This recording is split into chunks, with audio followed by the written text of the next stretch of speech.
Welcome to DG24 TV. నేను సుమలత. గురువారం ధర్మసాగర్ మండలం నారాయణగిరి గ్రామంలో ఇడపరాత్రి గట్ల ఫారెస్ట్ ల్యాండ్స్ ఆక్రమణలపై మాజీ ఎంపీటీసీ విజయ్ కుమార్ అధ్యక్షతన పత్రికా సమావేశం నిర్వహించారు.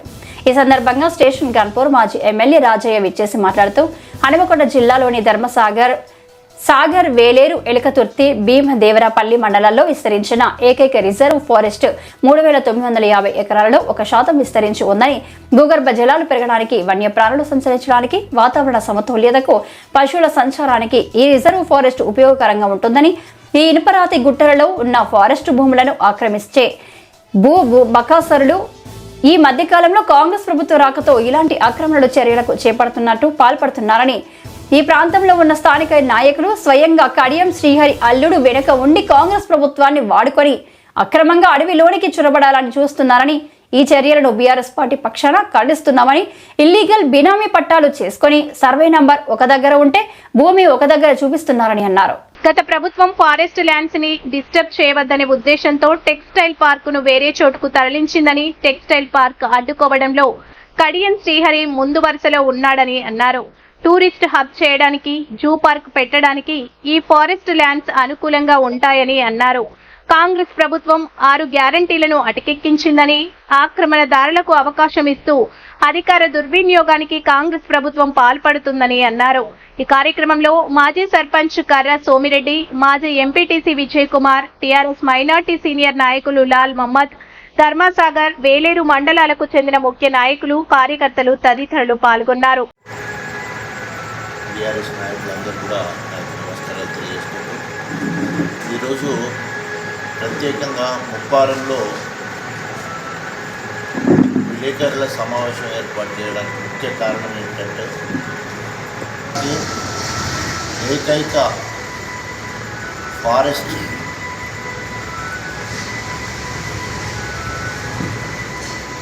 రిజర్వ్ ఫారెస్ట్గా గుర్తింపు పొందిన ప్రాంతము 4 మండలాల్లో విస్తరించింది. ధర్మసాగర్, వేలేరు, ఎలకతుర్తి, భీమదేవరపల్లి. ఎక్కువ ప్రాంతము ధర్మసాగర్ మండలంలోని దేవులూరు, అదేవిధంగా ముప్పారం, వేలేరు మండలంలోని ఏలబెల్లి. దామరేనేమో ఎలకతుర్తి కింద ఉంటుంది. అదేవిధంగా భీమదేవరపల్లి కింద కొత్తపల్లి అనే గ్రామం కింద మొత్తం కలిసి దాదాపు 3950 ఎకరాల ఫారెస్ట్ ఉంది. దీన్ని రిజర్వ్ ఫారెస్ట్గా, అంతేకాకుండా హన్మకొండ జిల్లాలో ఓన్లీ 1% ఫారెస్ట్ ఉంటే అది మన గణపురం నియోజకవర్గంలో, అందులో ధర్మసాగర్ మండలం, వేలేరు మండలంలో ఉండడం చాలా అదృష్టం. ఎందుకంటే ఈ ఫారెస్ట్ వల్ల మనందరికీ తెలుసు, వాతావరణ కాలుష్యం నివారించడానికి, సకాలంలో వర్షాలు కురవడానికి, ప్రకృతి వైపరీత్యాల నుంచి దూరం చేయడానికి, భూగర్భ జలాలు పెరగడానికి, అనేక రకాలుగా మరి వన్యప్రాణులు సంచరించడానికి, పశుపక్షాదులు దాదాపు మనకి ఇక్కడ దాదాపు 50 రకాల పక్షులు, జింకలు, తోడేళ్ళు, అనేక రకాలుగా పీకాక్స్ అంటే నెమళ్ళు, ఇట్లాంటి అనేక జంతువులు అట్లా ఉన్నాయి.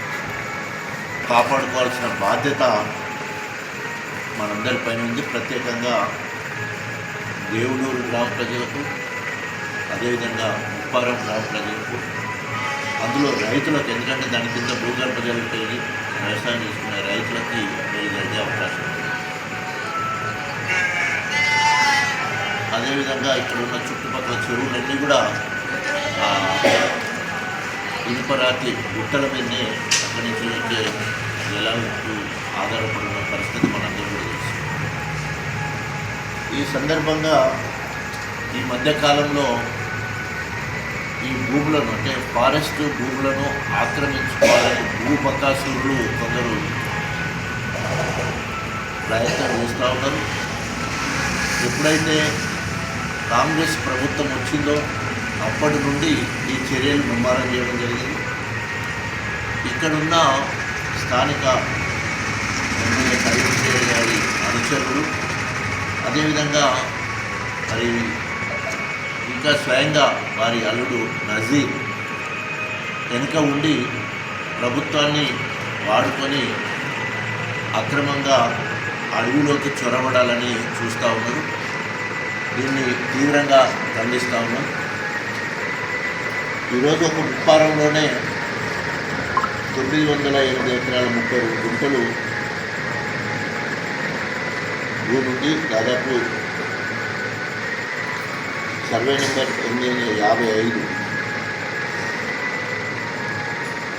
అదేవిధంగా దేవులూరులో, అదేవిధంగా మనకు ఎర్రవెల్లి కింద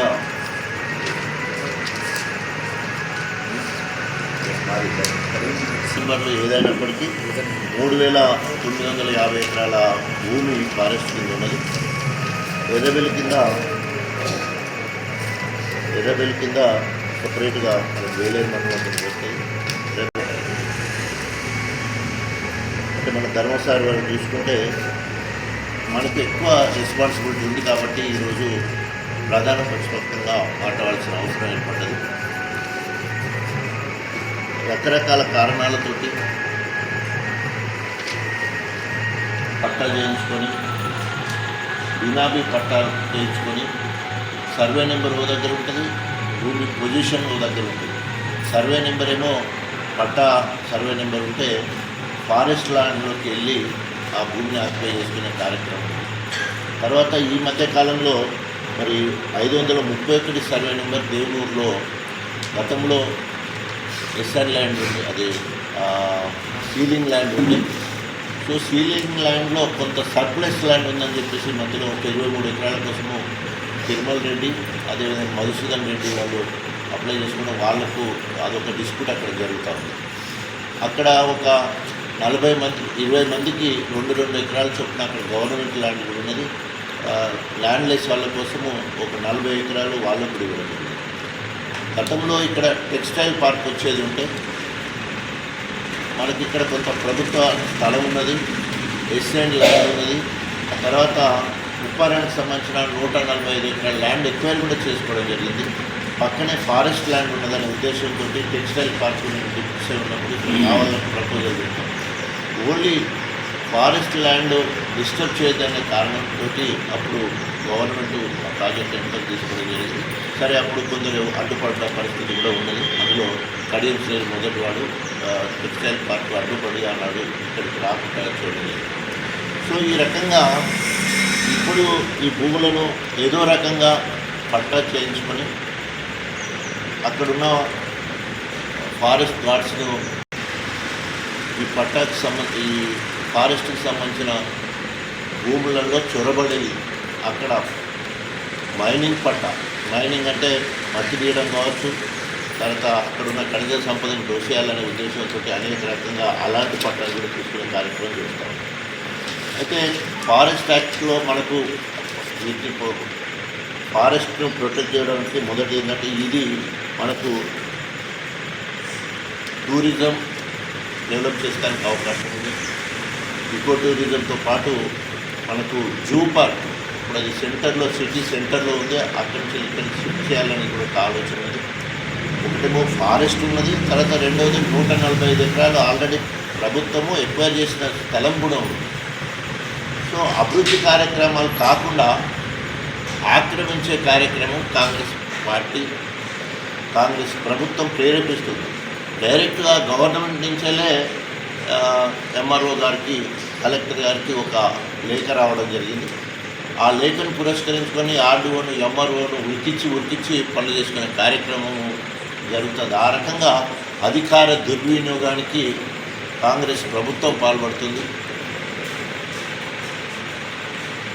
ఏ విధంగానైతే రియల్ ఎస్టేట్ చేయడానికి, వ్యవసాయం చేయడానికి కాదు, రియల్ ఎస్టేట్ చేయడానికి ఖనిజ సంపదను దోచుకోవడం కోసం అక్రమంగా ఆస్తులను సంపాదించుకునే కార్యక్రమం ఈరోజు చేయడం జరుగుతుంది. దీన్ని తీవ్రంగా ఖండిస్తున్నాం.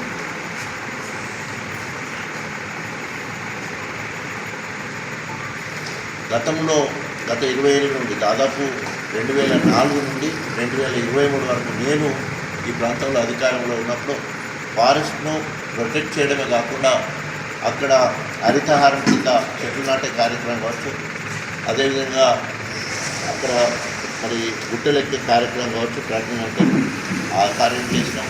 తర్వాత అమ్రపాలి ఉన్నప్పుడైతే రాత్రిపూట డేరాలు వేసుకొని అక్కడ మరి ఆ ప్రాంతానికి వెనదెచ్చే విధంగా కార్యక్రమం కూడా చేయడం జరిగింది. ప్రకృతిని ఆరాధించే వాళ్ళు అనేక మంది ఉంటారు. వాళ్ళందరూ కూడా పాల్గొని గొప్పగా ఆ కార్యక్రమాన్ని దిగ్విజయం చేయడం కూడా జరిగింది. సో మనకు మొత్తం హనుమకొండ జిల్లా మొత్తంలో ఉన్న ఏకైక ఫారెస్టు దాదాపు 4,000 ఎకరాలు, 3,950 ఎకరాలు అంటే 4,000 ఎకరాలు ఫారెస్ట్. సో దానికి డిమార్కెట్ చేయాలి. చుట్టూ మామూలుగా కందకొంద అవుతారు, కన్నీళ్ళు కూడా పాదున్నాయి. దాన్ని చొచ్చుకొని కూడా అక్రమదారులు లోపలికి పోయే ప్రయత్నం చేస్తూ ఉన్నారు. సో దీన్ని సమగ్ర విచారణ జరిపించి ఇటు రెవెన్యూ అధికారులు అటు ఫారెస్ట్ అధికారులు ఉమ్మడిగా సర్వే చేసి ఎలాంటి అక్రమాలకు పాల్పడకుండా ఫారెస్ట్ ల్యాండ్ను ప్రొటెక్ట్ చేయాలని చెప్పేసి కలెక్టర్ గారికి విజ్ఞప్తి చేస్తూ ఉన్నాం. ఇప్పటికే ఆలస్యమైన కొద్దీ ఆక్రమించుకొని లోపలికి వెళ్ళిపోతూ ఉన్నాము. సో ఒకవేళ కనుక ఇంకా ఇదే జరిగితే బీఆర్ఎస్ పార్టీ ఆధ్వర్యంలో 4 మండలాలకు సంబంధించిన ముఖ్య నాయకులు అవసరమైందంటే ఒక కార్యాచరణ తీసుకొని ఈ ప్రభుత్వం మీద పోరాటం చేస్తాం. ఎట్టి పరిస్థితుల్లో వన్య సంరక్షణే కాకుండా ఫారెస్ట్ను, రిజర్వ్ ఫారెస్ట్ను కాపాడడానికి మేము ఎంతకైనా తెగిస్తాం.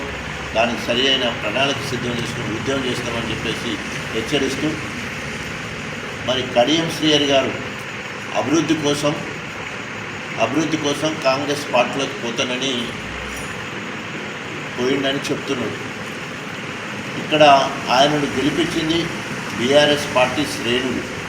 రక్తాన్ని చెమట చేసుకొని ఈరోజు ఆయనను ఎమ్మెల్యే చేస్తే తిన్నింటి వాసాలు లెక్కబెట్టినట్టు మరి బీఆర్ఎస్ పార్టీకి మోసం చేసిపోయిండు. అయితే ప్రజాస్వామ్యంలో ఎవరు ఏ పార్టీకైనా పోవచ్చు, కానీ ఏ పార్టీ నుండి అయితే గెలుస్తారో ఆ పార్టీ ద్వారా వచ్చిన పదవిని ఆ పార్టీకి రాజీనామా చేయాలి. ప్రాథమిక సభ్యత్వానికి రాజీనామా చేసిన తర్వాత వారికి ఇష్టమున్న పార్టీకి పోవచ్చు.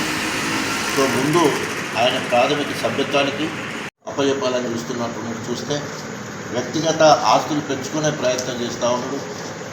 అది బీఆర్ఎస్ పార్టీలో ఉన్నప్పుడు కుదిరేలేదు అనుకుంటా. బహుశా కాంగ్రెస్ వచ్చిన తర్వాత అన్ని అంగులను లేదా అధికారులను ప్రభుత్వం నుంచి వెళ్ళి ఆర్డర్స్ ఇప్పించుకోవాలని ప్రయత్నం చేస్తున్నాడు. బీఆర్ఎస్ శ్రేణులు చూస్తూ ఊరుకోదు.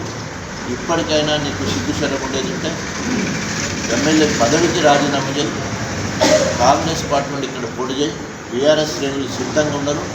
ప్రతి ఊరు నుండి నిన్ను కవితాన్ని కొట్టడానికి నువ్వు పోటీ చేస్తే డిపాజిట్ రాకుండా చేయాలనే ఆలోచనతో కార్యకర్తలందరూ కూడా, ప్రజలందరూ కూడా ఊళ్ళు వేస్తున్నారు. ఎందుకంటే ప్రజలకు ఒరిగింది ఏం లేదు, అంటే రైతులకు ఒరిగింది ఏం లేదు.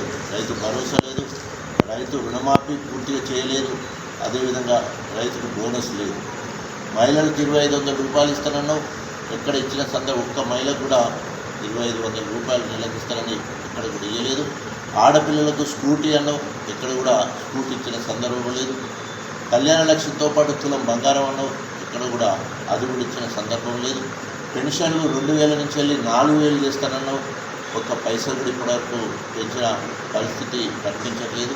సంక్షేమ పథకాలన్నింటినీ గాలికి వదిలేసాడు. తర్వాత 6 గ్యారంటీలు అట్టెక్కిపోయినాయి. రుణమాఫీకి అనేక డిసెంబర్ 9 అన్నాడు, 100 రోజులు అన్నాడు, తర్వాత 15 ఆగస్టు అన్నాడు. ఇప్పటివరకు 42% కూడా రుణాలు మాఫీ కాలేదు. మళ్ళీ డిసెంబర్ అంటా ఉన్నాం. అది దేవుడు ఇట్లా చెప్పుకుంటూ పోతే ఏది కూడా సక్సెస్ కాలేదు. సంక్షేమ పథకాలకు పంగనామాలు పెట్టి ఇప్పుడు మూసి ప్రక్షాళన పేరుతోటి 1,50,000 కోట్లకు ఖర్చు పెడతానని చెప్పేసి మాట్లాడుతున్నాం. ఎట్టి పరిస్థితులు ఆపేదే లేదంటున్నాం. ఆ 1,50,000 కోట్లు తీసుకొస్తే ఈ సంక్షేమ పథకాలన్నీ కూడా ఇంకా కొత్త ప్రాజెక్టులు కూడా మొదలుపెట్టాయని పైసలు దొరుకుతాయి. కానీ సంక్షేమ పథకాలు కనుక ఇచ్చేది ఉంటే ఆయనకు కమిషన్ ఏం మిగలదు. అదే మూసి ప్రక్షాళన చేస్తే ఆయనకు వచ్చే కమిషన్లు వెళ్ళికి కప్పం కట్టడానికి పనికొస్తాయనే ఉద్దేశంతో ప్రజలు అడ్డుపడ్డా వాళ్ళందరి మీద బుల్డోజర్లు ఎక్కిస్తారని చెప్పేసి అంటున్నాడు. అడ్డొచ్చిన వాళ్ళు తొక్కుకుంటా ముందుకు పోతా అంటున్నాడు. మూసి బుడుగులో తొక్కేస్తానంటున్నాడు. ఒక ముఖ్యమంత్రి మాట్లాడాలి మాటలే కావాలి. మరి ప్రజల మద్దతుతో అభివృద్ధి చేయాలని కానీ అందరిని తొక్కుతా చంపుతా రైతులను జైల్లో పెడతా అని చెప్పేసి ఈ నిరంకుశ పాలనను ప్రజలందరూ కూడా గమనిస్తున్నారు. సరి అయిన సమయంలో కర్రగాల్చి ఈ కాంగ్రెస్ పార్టీకి బుద్ధి చెప్తారని, ప్రభుత్వానికి బుద్ధి చెప్తారని హెచ్చరిస్తూ వెంటనే ఏదైతే ఇనుపరాతి గుట్టలుగా పేరున్నదో దాని మీద కలెక్టర్ గారు సమగ్ర విచారణ జరిపించి ఫారెస్ట్ అధికారులతో కలిసి ఇద్దరు సంయుక్తంగా సర్వే చేసి 3,950 ఎకరాల బౌండరీస్ మొత్తం కూడా సరిచేయాలని చెప్పేసి డిమాండ్ చేస్తూ ఎవరైతే ఈ అక్రమాలకు పాల్గొంటుందో తస్మాత్ జాగ్రత్త, మిమ్మల్ని వేటాడతామని చెప్పేసి హెచ్చరిస్తూ రాబోయే రోజుల్లో ప్రజల పక్షాన ఏ కష్టమైనా కూడా మీతో పాటు మేము టీఆర్ఎస్ శ్రేణిలో ఉంటామని చెప్పేసి తెలియజేసుకుంటూ సెలవు తీసుకుంటున్నాం. జై Telangana. Please subscribe the TG24 TV। TG24 के लिए भी सब्सक्राइब करो। हर लोग आप पूरा देख लेंगे, पूरा ऑल ओवर इंडिया में आपका चैनल को सक्सेसफुल होना। TG24 TV सब्सक्राइब చేయండి। Subscribe the TG24 channel and give a support to this TV channel. Hello everyone, please subscribe DG24 TV. Thank you so much. TG24 TV అండి, subscribe చేయండి. Thank you. Please subscribe to TG24 TV. So please subscribe TG24 TV.